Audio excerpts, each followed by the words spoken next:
I introduce Michelle, I want to cover a few housekeeping items, if you will. This is an open forum, and we welcome your questions. And there are a couple of ways you can get your questions to us. In the control panel that you have with GoToWebinar, there's an area labeled questions. You can actually just type your question in there, and we'll see it come up on our screens so that we can address it. Or you can raise or click on the raise your hand icon.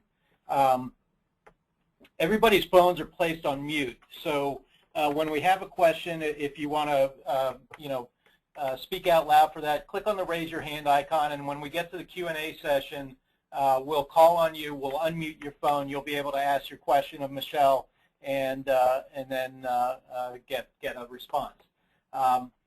So as I said, all participants' phones are placed on mute.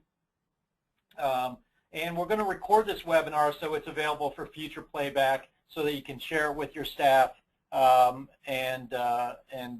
any others that you feel appropriate. So without further ado, I would like to introduce Michelle Guelbart. She's the Director of Private Sector Engagement with ECPATUSA, and she's going to speak to us today about the code. Michelle? Hi, everyone. I think that I'm just waiting for the screen to turn over. Okay, so now it's showing my screen for you.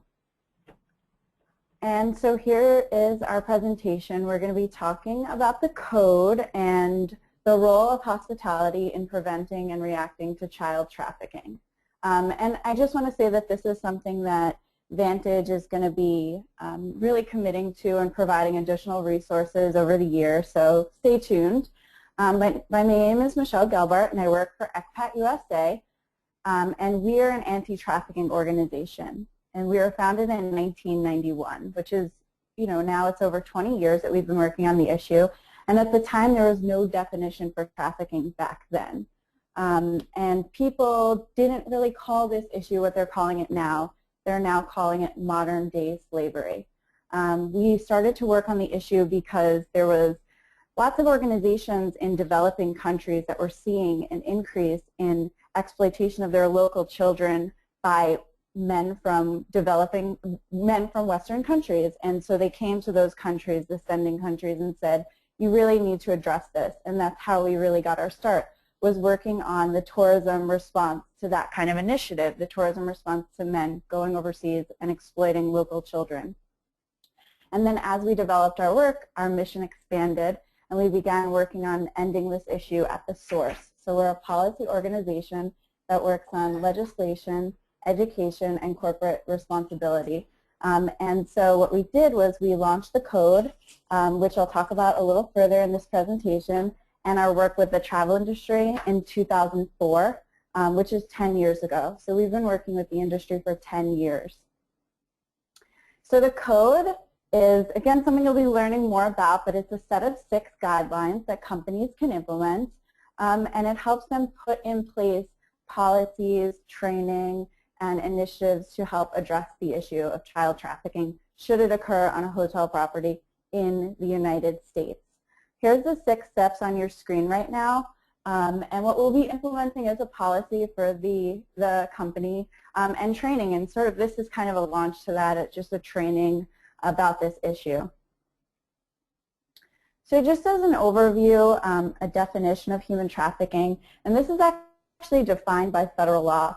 It's an umbrella term for activities where that are involved when someone obtains or holds a person in compelled service. And that kind of means that someone is using, exploiting, or forcing someone into something, into an activity, without their acceptance of that. So they're doing that through force, fraud, or coercion. It's also known as the 2nd largest and fastest growing criminal industry in the world. But if a person is under 18, so if there's a child who's engaged in a commercial sex act, they're automatically a victim of trafficking. So that kind of tells us that there's no such thing as a child prostitute. Anyone who is engaging in a commercial sex act who's under 18 is automatically a victim of trafficking, no questions asked. And the importance of kind of creating this definition in the United States was that we were kind of acknowledging that a person doesn't have to be moved to be a victim of trafficking. They could be from the same city, staying in the same town, and it's often the local people living in the town that are exploited in the sex trade and are victims of trafficking in America. Some of the key statistics that we focus on are one study that says that there's actually 100 to 300,000 American children at risk for this per year. That children can be as young as 12 years old trafficked for sexual exploitation. 44% of sexually exploited New York City youth were exploited in hotels, so they self-admitted to that in a survey. There's very little research on that, but that's one number that we do have. And that this issue is actually a $99 billion industry, which is incredibly large. So it's kind of, in fact, lucrative. So why are we talking to hotels, and why are we talking to U.S. hotels? So the fact is that the internet has pushed this crime off the streets and behind the closed doors of what ends up being hotels. Traffickers are now living in hotels, and they're living with the victims a lot of times, and then maybe meeting buyers at the room right next door. And I think one thing that I like to talk about is that it often looks like prostitution. So employees might see prostitution and might think, okay, you know, it's a victimless crime. As long as they're not annoying the neighbors or making a scene, then it's okay to just kind of let it go. But what we're showing is that that's might not and probably isn't something that that person is okay with. And then secondly, if they're under 18, they're automatically a victim of trafficking. It can't be prostitution. And the fact is that traffickers, buyers, and victims all believe that hotels are anonymous and low risk. Traffickers believe that they're sort of in a low-risk situation in hotels because they don't really want to bring a buyer or the victim into their own apartment or home. They don't trust that person. They don't trust either in the beginning. And let's say a victim is arrested for prostitution and she's able to testify against her trafficker or her pimp. She or he will know where that person lives. So instead they believe that a hotel is kind of this anonymous destination, which is safe. Buyers would prefer hotels because they don't want to bring this person to their house, and they don't really trust going to that person's house too. And a victim believes that they're safer in a hotel because if a buyer brings them to their house, there's potential for kidnapping or more violence, and so a hotel feels risk-free. And so that's why we need to be working in hotels to be able to identify it. In a documentary that we launched a couple years ago, it's called What I Have Been Through Is Not Who I Am. My executive director, my boss, she was interviewing a survivor of trafficking who her story is interviewed through the whole documentary. And she was driving in the car with my boss in Atlanta, and this is a quote that she said. She's driving in a car and just kind of says to my boss, you know, she points to a bunch of the hotels in Atlanta, and she just says, you know, I've been at that hotel, I've been at that hotel, I've been inside many of the top hotels in Atlanta. And quite often when I would walk in, the receptionist or the employees our eyes would meet, and they would recognize it and know that something's not quite right. And there's never been a time where they've said anything. And that's Katrina's story, and that seems to be the similar common story of victims of trafficking, where they felt like there was a time where they were in hotels where an employee could have said something, but you know, for whatever reason, maybe they didn't know what it was, maybe they weren't sure, they never say anything, and so she was never identified at a hotel. She was in tons of hotels, but was in fact arrested at one point, and that's how she got out of the life. Now, we train for a lot of reasons. We train because a big reason is because it manages risk.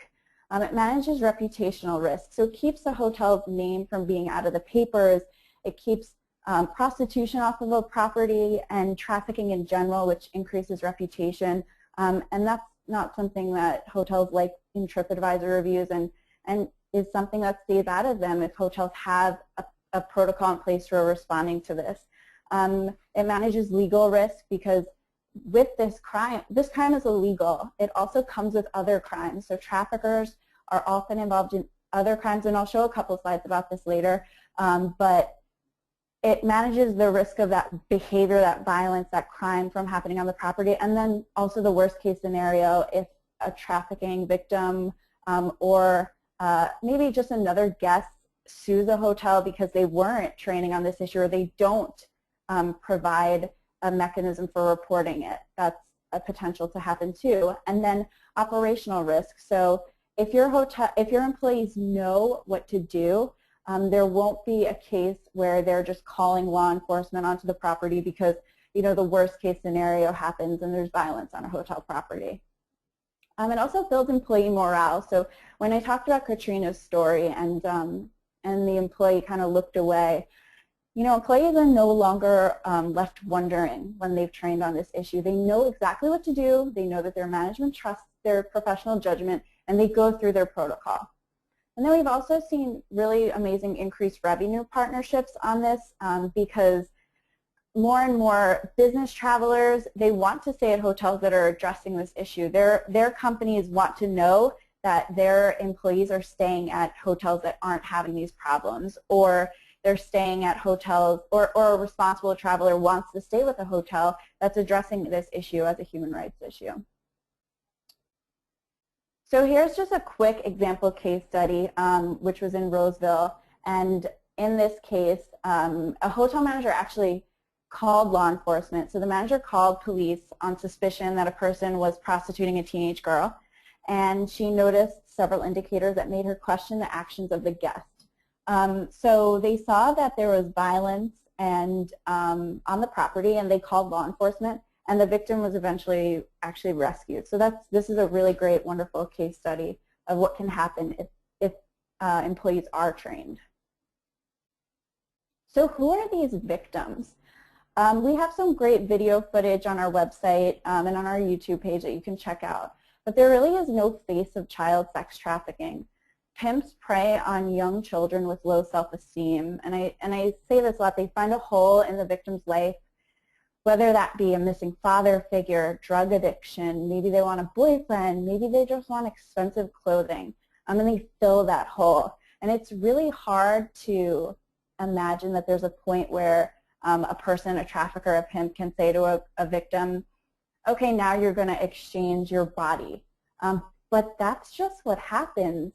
They target girls who are sexually abused at home or just have really low self-esteem, and they make them feel like this is right.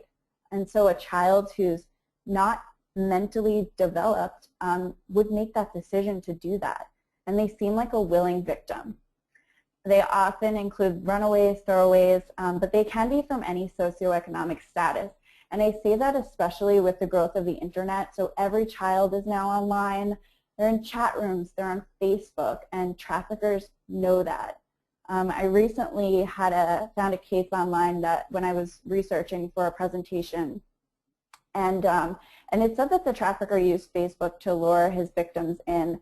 And then I actually found his Facebook page where he had photos of money and everything, and it was very clear that he was interacting with young girls in the neighborhood right on social media. So it just puts kind of this net out into the entire country that they can just be recruiting from.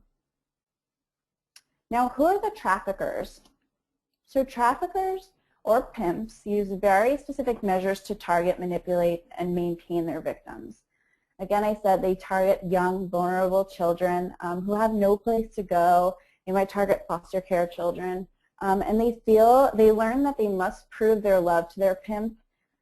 And they might do that through manipulation, withholding food or drugs or affection. They might forcibly or purposely get this victim addicted to drugs. And they'll have threats, that's supposed to be threats of violence to the victim, friends, or family. And they also prey on the fear that police will arrest the person for prostitution. And oftentimes, police do, because the victims have to lie about their age and say that they're over 18. Now, I'm going to go into some of the signs. I just wanted to reiterate that if you do have a question, you can put it into the questions, and I'll try to answer it while the training is going on, but we will take questions afterwards. So get to know the signs. This is really important. Here are some of the signs that a trafficker might exhibit in a hotel. And just again, before I go into this, this is a nuanced process.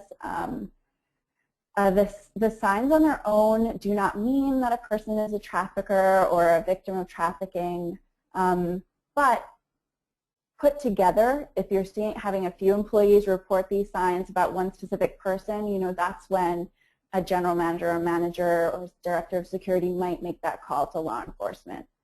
So it's a person who might pay in cash one day at a time. I've also heard that a trafficker might reserve a room by credit card, but then, so they'll secure it with the credit card, a prepaid credit card, but then pay in cash.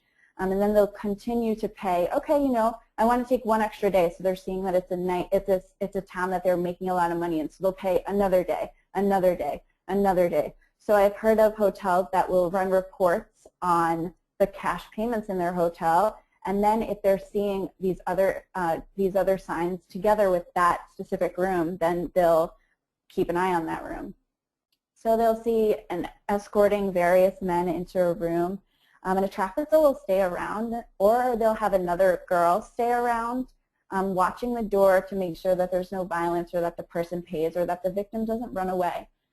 They'll try to remove themselves from the operation, kind of believing that if they don't actually make the transactions or if they're not watching the room, that it protects them. And they might have adult females request those rooms or pay the bills. They'll be seen with a group of women, and that's called a stable through law enforcement. They'll not leave the victim alone and call often, or they'll control all or most of the money and identification. Some additional indicators in the interactions is that they might not call each other by name. Victims often refer to a trafficker as daddy or their boyfriend. The trafficker might use derogatory slang towards the victim. They might openly threaten or physically assault the victim. And I really noticed that most law enforcement calls are made because of this issue, the threats of violence, the physical violence, or the loudness coming out of the room from yelling. And so a person right next door in the room might call up to the front desk, or they might just straightforwardly call the police if they're hearing violence. There's increased activity of guests at night. So they're having unusual hours. There's inconsistencies in the story. So if a front desk person does notice something that's wrong and they see the victim and they just say, how are you doing today? They'll just hear, or where are you coming from? They'll hear inconsistencies in the story between the trafficker or the victim or victims. They're in possession of numerous phones because that's how they're able to do their business. They're going to ask to order adjacent rooms, and then again they'll have late or unusual hours. So now I'm going to go into specific indicators, and it will also go into position-specific signs. So specific indicators you might see from a buyer is that they'll literally be requesting commercial sex. They'll ask the concierge or front desk person for prostitution services. And then the person that they might actually call someone on their own. They might log on the internet and find someone in an online classified ad on their own and bring that person into the room. And they might be very open and straightforward about that. The behaviors that they might exhibit are they'll insist on little or no housekeeping. They'll be escorting various women or maybe just one into the room, and they'll be distrustful of security. Some specific indicators for in-room. There might be indicators of commercial sex. So an excess of discarded condoms or lubricants. The room might be frequented by different men. And then they might have excess requests for towels or sheets, so more than usual or an unusual amount. There also will be numerous cameras and laptops in the room, and they'll be using the websites that are commonly used to place ads for the victims online, and that includes the website backpage.com. That's one of the biggest websites used for this. And there'll be evidence of pornography. So they might even be taking the photos to place those ads right in the room. Some other behaviors, again, insisting on little or no housekeeping, having little or no luggage or clothing, or the clothing is revealing or consists primarily of undergarments. Now, some specific indicators that might be shown in the lobby, guest services, and concierge area, the behaviors of a pimp or trafficker, they might speak for the victim. Again, like I said, paying cash, requests adjoining rooms or rooms with access to exits, you know, to try to avoid security or avoid as many employees as they can. They'll be seen with many young women who exhibit signs of trafficking.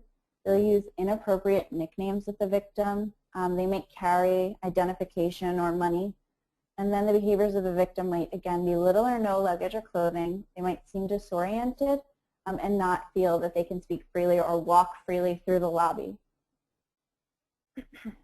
Now for security, again, a trafficker will speak for the victim. They'll be seen with many young women who exhibit the signs of trafficking. They may wait while other men frequent the room. They'll be distrustful of the security personnel. They will not let the victim walk freely through the property, or they'll always be escorted by another person who's involved. And then the behaviors of the victim that security might see are, again, this distrustfulness, this disorientation, little or no luggage. They might, if you ask, where are you coming from? They might say one city one time or another city another time, or they might not even know what city they're in because they've been to so many in the past month or week. Restaurant staff might see a pimp or trafficker that does not let the victim control money or identification or has fake identification. And I've heard that the fake identification is usually really good fake IDs. They might be seen with many young women. A victim will be dressed inappropriately for their age or weather.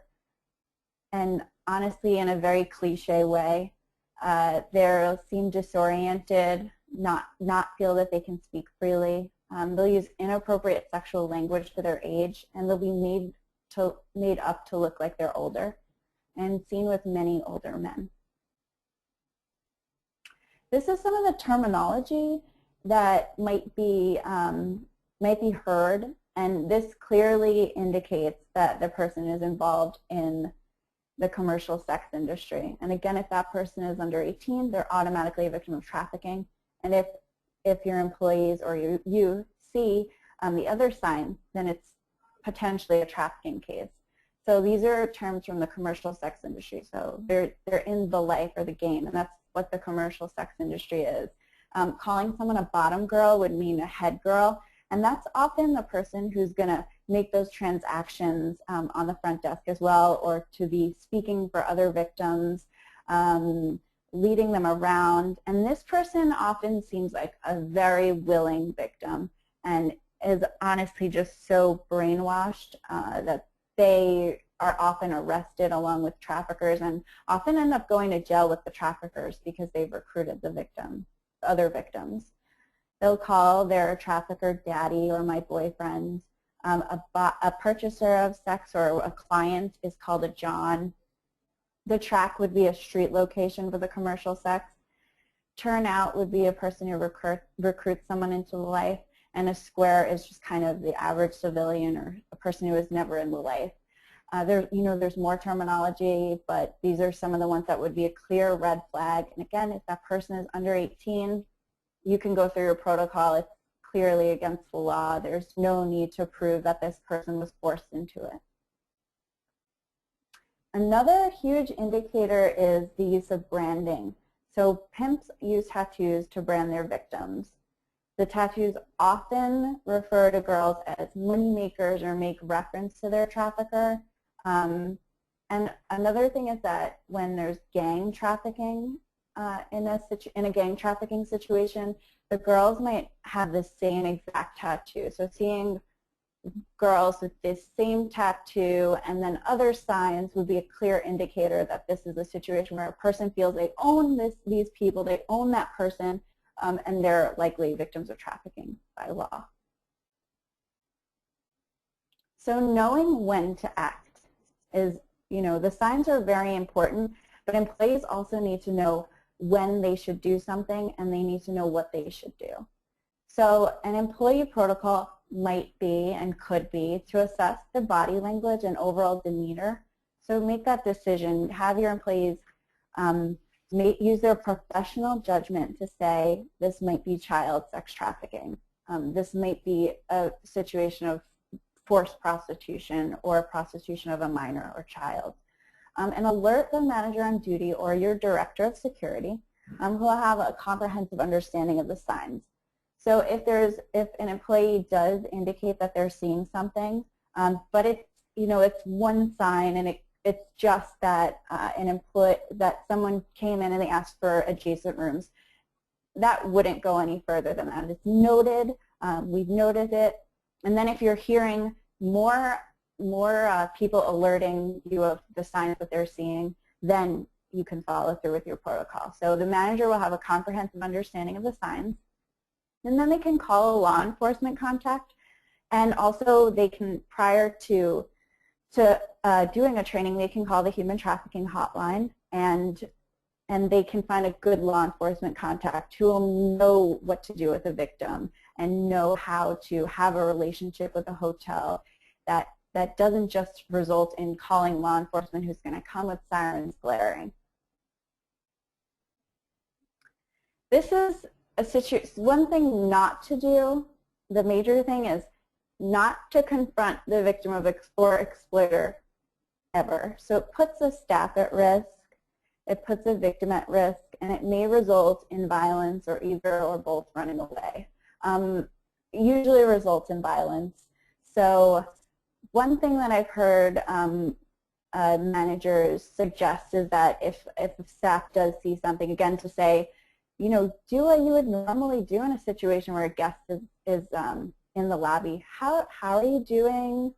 Where are you coming from? Are you enjoying your stay? And it's possible that they might exhibit additional signs, but noting it and then reporting it to your director of security, who's going to follow through with the protocol of calling their law enforcement contact, is really what's to be done, not confronting either of the people or any of the people involved in the situation. So I'm going to go over some case studies of sex trafficking of a minor, and that happened in America. It happened recently, and what happened. So this was a case from September of a Texan who pled guilty to sex trafficking of a minor. And it's just that the signs often go unnoticed. So so the office said the undercover law enforcement agents found a 16-year-old at a city hotel engaging in prostitution last November, and that the trafficker who pled guilty in this case was in the adjacent hotel room with another prostitute, they call it, but also probably part of his stable of victims. So he ordered a room adjacent, just like the signs indicated. This person wasn't arrested because a hotel called, or this hotel called. So, but they could have been if they were trained on the signs. In this next case, a Boston man received 12.5-year prison sentence for trafficking a teenage girl. And again, these signs were present. So a defendant took the victim's birth certificate, ID, and social security card, prostituted her in several states over a 2-month period while restricting her food intake, keeping the money she earned for himself, restricting her contact with family and friends, and threatening her with physical harm, and finally assaulting her. And that was the only time that law enforcement was called, was because of the assault, which happened on a hotel property. In this case study, 2 face sex trafficking charges. Their alleged victims are children. Again, this happened in Illinois, and they brought them to Illinois straight directly to a hotel. And once at the hotel, the children were asked children asked to go back to Milwaukee, and then because there was yelling and they realized what was going on, law enforcement was called straight to the property, and it got into the news because there was no protocol in place to report it. It was just someone called the cops right away because there was loud behavior going on in a room. And then this is just this is an indicator that this reputational risk that we talked about is very real. This was a case from March in 2011 where a trafficker dropped a 16-year-old off at a hotel, and he ended up, and the victim ended up meeting what I call a high-profile, it's a high-profile buyer, not victim. And that was a former Giants player. And this case was in every newspaper all over the country. And as you can see, I've blocked out the name of the hotel, but the name of the hotel was in every single one of those articles. And when I read and then then when he went to court, it came back up into the news. And then when he was sentenced, it came back up into the news. And then the victim sued him, and then it was back in the news. The hotel was listed in every single instance. And then when I actually read the indictment, it ended up that this victim was trafficked in multiple hotels. So it really could have been a number of hotels in this article, but just was the one that got into the press. So what are some of the next steps that we could talk about? I recommend establishing a law enforcement contact that management can call and is alerted of an instance. And if you reach out to me, I can recommend a law enforcement contact who's not going to make a big scene if something happens, who's going to come, who's going to stress getting the trafficker arrested, which will prevent further instances from occurring in the area or on your hotel property. So kind of, again, we work to address this issue at the source. So we're talking about getting traffickers in jail. That's the goal, and getting victim services. So that's the goal. And that person can be called. They should be trained on the issue. So they should be able to isolate the situation. Or, I've had relationships created where a trafficker and where a hotel will call law enforcement who can say, this is the person, here's their license plate, they leave around this time, and have the law enforcement contact arrest them outside of the property, for example. And they can also go over the signs with the general manager. So we're seeing something here at our property, this is what the person looks like, and then maybe law enforcement already has some knowledge of this trafficker and then knows that it is a trafficker and could come and arrest them. It's also important to reach out to local service providers so they can come and meet the needs of the victims, and they also often have really good law enforcement contacts that you can reach out to, and they're also knowledgeable about the local issue. So what's going on locally? Again, they might know if a local pimp is in town because they're victims. The victims that are now on the continuum in their services are now survivors, and they sometimes hear about when a pimp is back in town. And you can provide pre-shift training to your employees. We have supplementary material that's available. You could show this webinar, and you can have your protocol in place for them to respond to anything that they're seeing. These are some of the U.S. companies that are actively committed to fighting child trafficking that we work with, and we're going to be really proud to add Vantage's logo to that, and we hope that in the next few years we can add some of the single properties under Vantage's umbrella who are ensuring that employees are trained over the years on this and that there's a protocol in place to respond to it. Here are some of the resources that are available. So our documentary on our website is a great resource. Our website is always a great resource. You can visit thecode.org for more information about getting your property involved. And that would ensure that the property is saying we're going to train on this issue in an ongoing manner, and we're going to be part of the international discussion in addressing this issue, addressing it in the United States and addressing it all over the world. You can contact me for resources. We have indicator sheets that I'm sure we could put on the Vantage website, but also I can email to you. And then there will be a training at the conference that was discussed earlier. So I think it's the first week in December, there's going to be a training, and also Vantage will be formally getting involved with us. And so there's more coming soon. So this isn't the end, this is the beginning. And I encourage you, I'm just going to put my contact information back up there. I do encourage you to email me or contact me through email, social media. We're on Twitter, we're on Facebook, so reach out to us for resources, or if you want to get more involved in this on an individual or property manner, I'd be more than happy to do that. And we can provide specific cases that might have been happening locally, so you can bring this issue home and show your employees that's really happening and it doesn't feel abstract. So that's the end of my presentation. So I think we can welcome any questions or comments, or I can go back to anything and clarify anything that was presented earlier.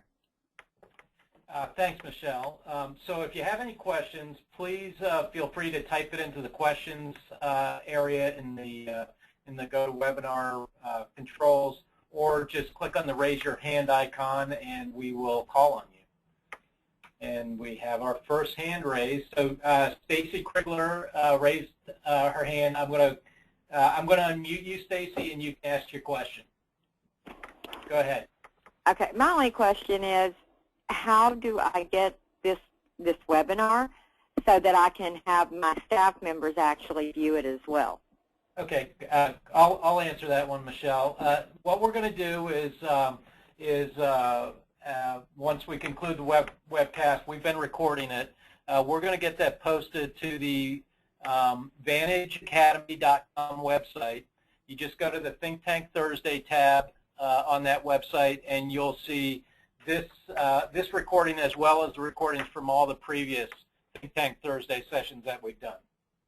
Awesome. Thank you. Thank you. I think we have a question here. Yeah, the question we have from Laura is this an area of the country where the problem is more, or is there an area of the country where the problem is more prevalent? Sure. You know, I often get asked that question, and in fact, when I do speak, I swear this happens every time I speak, no matter what city I'm in, that someone has heard in some sort of article or news report that their city was the top trafficking destination in the United States. But there's no city where it's happening more than others. Part of that is because we don't have good statistics. This is not an issue that's often self-reported, because just like you don't know the definite, you might not have known that, you know, forced prostitution is actually trafficking by law, or underage prostitution is actually trafficking by law.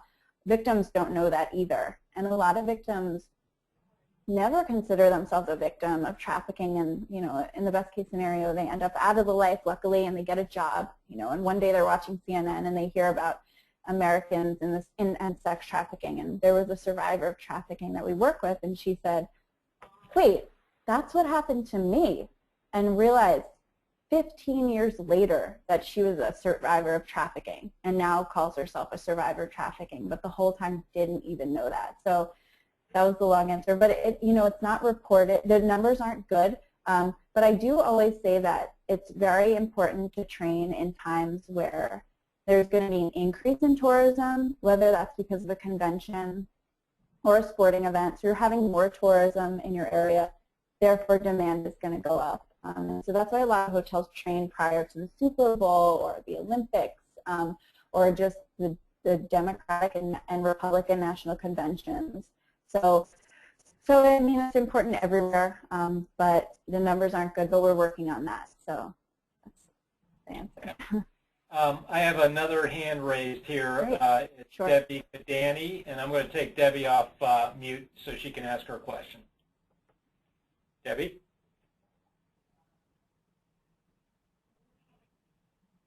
Okay. Debbie, can you ask your question? All right. We have another question here that came in, Michelle. As you mentioned in the case study, Katrina pointed out the number of hotels she had been to. Is this issue more vulnerable to economy hotel brands or the hotel industry across the board? That's, I'm going to just go back to that slide and bring it up to the screen. Here we go. So here's where Katrina says that, and she mentions that she had been at some of the top hotels. And I actually use this slide and mention that she mentions the top hotels because whenever I present to hotels that are quote unquote, they feel they're the top hotels, they say this is not happening here. My property is too nice for that. We have great employees, great associates. But Katrina says that she was there. So you can say that you didn't see it, but these are all survivors are saying that this is happening. So I have to say that in my experience, it just looks different. So in a higher scale, I guess, hotel, you would just see it differently. So a victim would be brought meeting the buyer at the property. So the buyer actually pays for them, it's their room, and the victim is coming to the property. In more economy and budget hotels, traffickers are actually living on the property with their victims, or they'll buy more than one room at a time just because it's cheaper, and so they make a bigger profit. So it's happening in both. It just looks different. So I would say that training on a out-call situation, so where multiple women are leaving your rooms but then coming back at night or sleeping all day, is what a budget should train on. And then it's important that a higher scale brand or property also trains on the whole in-call issue, which is when the victim comes onto the property. So they might just avoid security and then try to come straight into the room without being noticed. But there's ways to see those signs as well, which we saw in the presentation. Okay. I'm going to try Debbie one more time. Debbie, you had your hand raised. Do you have a question? I unmuted you. Okay. Okay. Got another question here for you, Michelle. Does local law enforcement generally offer training as well on how to recognize trafficking and how to approach it as it's occurring at the hotel? Yeah, I have heard of law enforcement offering training. So they do have training. Sometimes local district attorneys' offices will have trainings, and that's so that they can also create a partnership with the hotel so that they're able to report it, or that they're willing to have sting operations on their property. And that's, it's a best case scenario to do that, because I have heard of situations where law enforcement doesn't request before having a sting operation on a hotel property. And so then a hotel is in the news because law enforcement decided that they would use this property for a sting operation without alerting the property. So it is really important to have that partnership or relationship with law enforcement. So yeah, there's training available with law enforcement.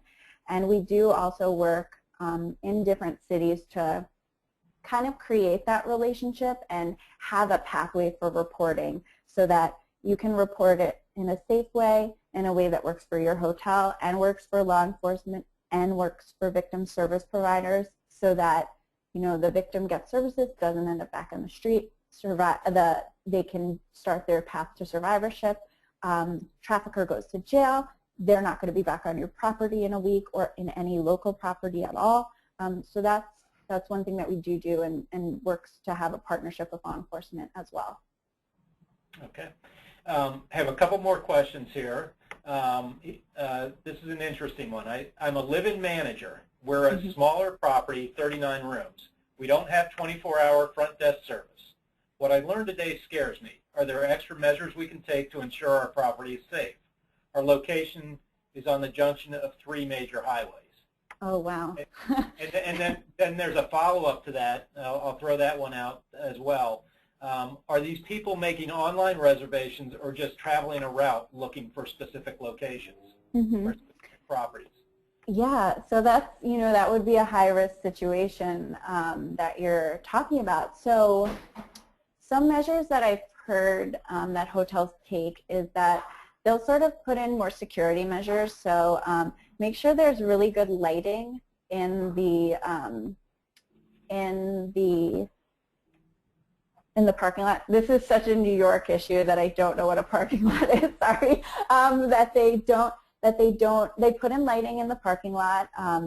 They'll put cameras in the front area and review that footage. And if you're seeing the same man bringing women in, you're seeing the signs right there coming onto your property.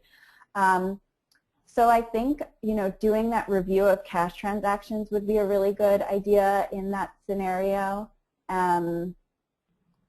We can email or talk offline if you email or call me, but we could talk about additional ways to sort of keep you safe, keep your property safe. But there's other ways, like checking those online ads and making sure that your hotel background isn't in the pictures. So that's, that's a big one. That's a good one too. So we could talk. You can email me. Feel free to. And then there was that additional question about whether or not the people are making these reservations online, or are they just walk-ins for the most part? Yeah, I mean, it is both now. Of course, as the industry is seeing more online ads, traffickers can just go and get prepaid credit cards. So if you're seeing a lot of prepaid credit cards, that's an indicator. So they're securing the room with a prepaid credit card, but then they're going to pay in cash for an additional day. So if you're seeing those transactions in your hotel, that's something you should flag. And then maybe you want to maybe you want to have your employees alerted of this, and then have the director of security, or whatever employee that you trust, to be able to report it should they see the additional signs. So I think the cash transactions is a big thing, and is the kind of situation that you would see, but it's really both. Unfortunately, it's not that you would see someone more often booking online versus booking cash transactions. It's really both. Okay. I think that's it for the questions, Michelle. We really appreciate your coming on and joining us today. As Michelle indicated, I think you said you're going to be at our conference in December, correct? Yes. And, yes. There'll be an educational session, and I am told that ECPAT will also have a booth at our conference, I believe in the trade show area. So, Michelle will be there and available to answer questions that you have there. In the meantime, as she said, feel free to reach out to her, or reach out to her through Vantage if that's your preference. And I think this was an excellent topic. Want to make sure we get this out to all our other members who were unable to attend, so they can get educated as well on the code. So without any further ado, thanks again, Michelle. We appreciate it. Thank you. And I look forward to seeing you in December.